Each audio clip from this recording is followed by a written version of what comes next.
प्रणाम। मैं श्री म्यूजिक शहर के माही और मैं भी हूँ गहरा में, जहाँ अभी चल रहा था भागवत कथा। और जब भागवत कथा चल रहा है तो क्यों न थोड़ा सा बाबा से भी संपर्क किया जाए, उनसे भी कुछ बातचीत किया जाए। तो मैं अभी बाबा के पास चलूँगा, उनसे कुछ बातचीत करूँगा और भागवत कथा किस विषय पे चल रहा है इसकी मैं चर्चा करूँगा। तो आइए हम चलते हैं बाबा के पास और कुछ एक उनसे भी बातचीत करते हैं। तो आइए हम बाबा से कुछ एक बातचीत करते हैं और ये जो कथा चल रहा है इस विषय पर हम चर्चा करेंगे। सबसे पहले तो हम बाबा से नाम जानेंगे, उसके बाद हम कुछ चर्चा करेंगे। तो बाबा क्या आपका नाम हुआ? शिवदीप पांडे। शिवदीप पांडे जी। तो कहने का मतलब ये है बाबा कि आप रहने वाले कहाँ के हैं? चित्रकूट धाम से। चित्रकूट धाम, बहुत अच्छी बात है। ये जो कथा जो चल रही है ये किस विषय में चल रही है? श्रीमद् भागवत महापुराण। महापुराण।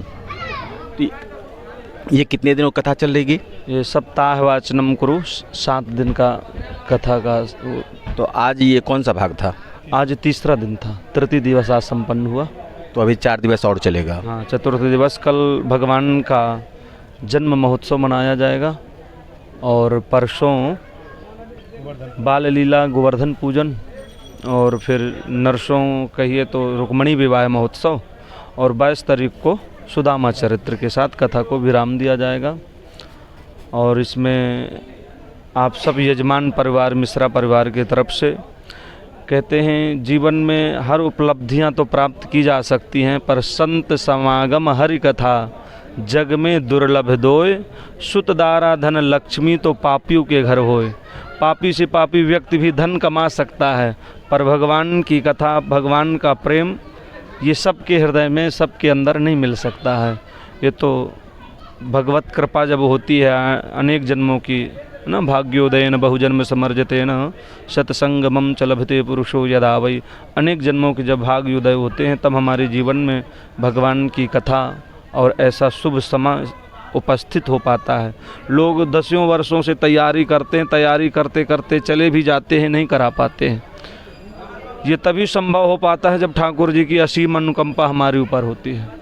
कहने का अर्थात ये है बाबा कि बहुत सारे लोग अभी के दौर में मदिरा पान करते हैं, गुटखा खाते हैं, बीड़ी सिगरेट पीते हैं, तो उनके लिए कुछ संदेश आपके द्वारा?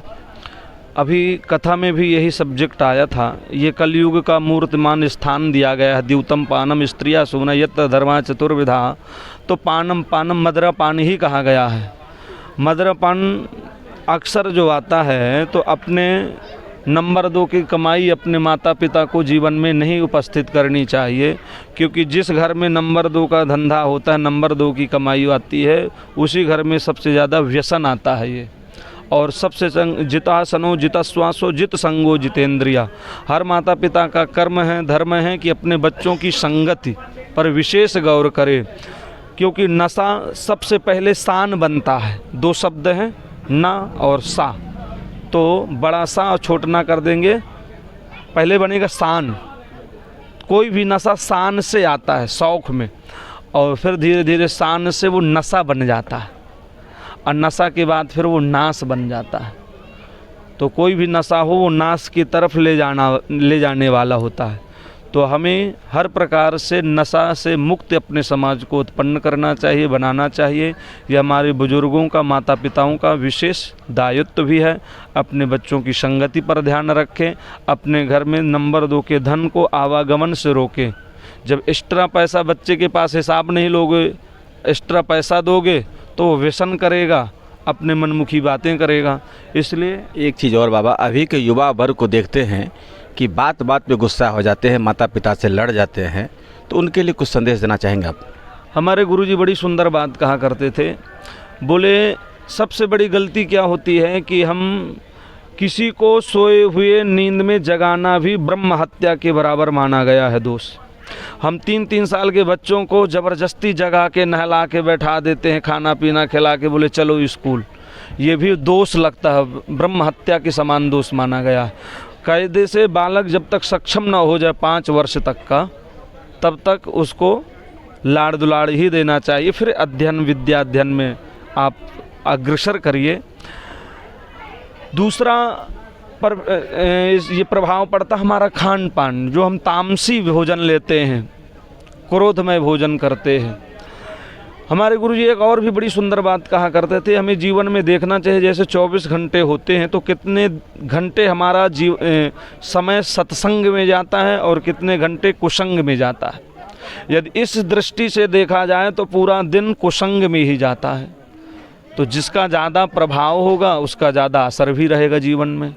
हमारे जीवन में यदि सत्संग मिलने लगे तो धीरे धीरे मन में शांति आने लगे, खान पान अच्छा हो जाए तो हमारे मन का क्रोध शांत होने लग जाए। कहते हैं मौन एक अत्यंत शक्तिशाली अस्त्र है जो विपत्ति को भी टाल देता है। एक क्षण एक मिनट मौन रहना आ गया तो क्रोध पे काबू पाना सीख लिया। पर मौन उसी टाइम रखना है जब आपको अत्यंत क्रोध में हो, उसी टाइम 1 मिनट के लिए मौन हो जाइए। तो आप देखेंगे क्रोध जो अल्प आयु वाला होता है, 1 मिनट बाद वह क्रोध कहाँ चला गया पता ही नहीं चलेगा, क्योंकि क्रोध की ज़्यादा बड़ी आयु नहीं होती है, अल्प आयु का होता, थोड़ी देर के लिए होता। पर जैसे थोड़ी देर धैर्य रखना आ गया, समझ लो उन्होंने क्रोध पर विजय प्राप्त कर लिया। बहुत अच्छी अच्छी बातें बोले हैं, और हमारे चैनल के माध्यम से जो भी इस वीडियो को देख रहे हैं, हमारे बाबा जो कहें उनके बातों पर अमल करें। मैं श्री माही म्यूजिक से आर के माही। हमारे वीडियोस देखने के लिए आप हमारे चैनल को लाइक करें, सब्सक्राइब करें। हमारा चैनल है श्री माही म्यूजिक। धन्यवाद।